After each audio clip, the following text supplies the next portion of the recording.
విజయవాడలోని కేఎల్ యూనివర్సిటీలో ఘనంగా ప్లేస్మెంట్స్ విజయోత్సవ వేడుకలు జరిపారు. 2025లో విద్యార్థులు 100% క్యాంపస్ ప్లేస్మెంట్ సాధించడంతో వడ్డేశ్వరంలోని యూనివర్సిటీ ప్రాంగణంలో వేడుకలు నిర్వహించారు. ఈ కార్యక్రమంలో ముఖ్య అతిథిగా ఏపీ మంత్రి కొల్లు రవీంద్ర పాల్గొన్నారు.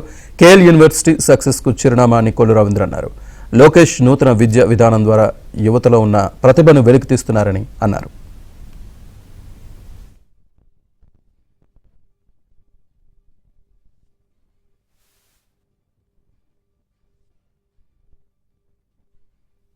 ఆంధ్రప్రదేశ్ రాష్ట్రంలోనే ప్రతిష్టాత్మకమైనటువంటి యూనివర్సిటీగా ఉన్న కేఎల్ యూనివర్సిటీలో ఈ రోజున 100% ప్లేస్మెంట్ ప్రోగ్రామ్ని ఇక్కడ వాళ్ళందరూ కూడా అపాయింట్ చేసుకోవడం జరిగింది. చాలా కంపెనీలు వచ్చినాయి. దాదాపు 500 కంపెనీలు దగ్గర వాళ్ళు ఇక్కడికి వచ్చి ఇంటర్వ్యూస్ కండక్ట్ చేసుకుని ఎగ్జామ్స్ కూడా కండక్ట్ చేసుకుని దాదాపు 6,000 మందికి వాళ్ళు అపాయింట్మెంట్ ఇవ్వడం అనేది నిజంగా ఒక చరిత్ర. మనస్ఫూర్తిగా యాజమాన్యాన్ని స్టూడెంట్స్ని కూడా అభినందిస్తూ ఉన్నాను.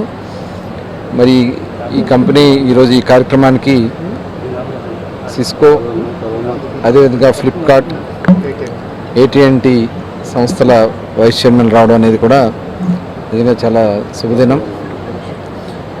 మరి ఈరోజు గౌరవ ముఖ్యమంత్రి చంద్రబాబు నాయుడు గారు ఏదైతే ఆశిస్తూ ఉన్నారో గ్రామీణ స్థాయి నుంచి కూడా ప్రతి ఒక్కరూ కూడా వాళ్ళలో స్కిల్స్ ఉంటాయి, కొంత మనం వాళ్ళకి ట్రైనింగ్ ఇస్తే అద్భుతాలు సాధిస్తారని చెప్పి ఏదైతే ఆశిస్తూ ఉన్నారో ఇవాళ ఎందుకంటే ఇప్పుడు వచ్చిన ప్లేస్మెంట్స్లో కూడా నేను వాళ్ళంతా అడిగినప్పుడు చాలా బ్యాక్వర్డ్ ఏరియాస్, ముఖ్యంగా శ్రీకాకుళం, విజయనగరం, పల్లెటూరు వాతావరణం నుంచి వచ్చిన వాళ్ళు కూడా మరి ఈ ప్లేస్మెంట్లో దాదాపు 75 లక్షల ప్యాకేజ్ నుంచి మరి పొందారంటే నిజంగా చాలా అద్భుతమే. వాళ్ళని మనస్ఫూర్తిగా అభినందిస్తూ ఉన్నా.